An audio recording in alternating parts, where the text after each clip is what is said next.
എൻ്റെ മക്കളല്ല എൻ്റെ പിന്തുടർച്ചക്കാർ. എന്നെ പിന്തുടരുന്നവർ ആരാണോ അവരാണ് എൻ്റെ മക്കൾ.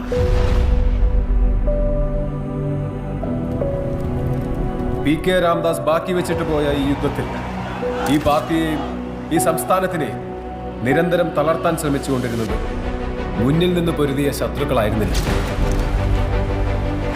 കേരളത്തിലെ കപട മതേതരവാദികൾ ഞെട്ടിത്തരിക്കാൻ പോകുന്ന ഒരു വാർത്ത നമ്മൾ ഉടൻ തന്നെ കേൾക്കും.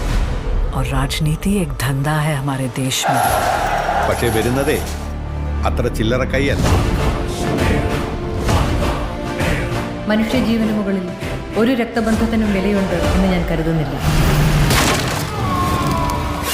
ये दया दिखाने के लायक ही नहीं होते. पर शुरू से वो एक के नाम से डरते थे.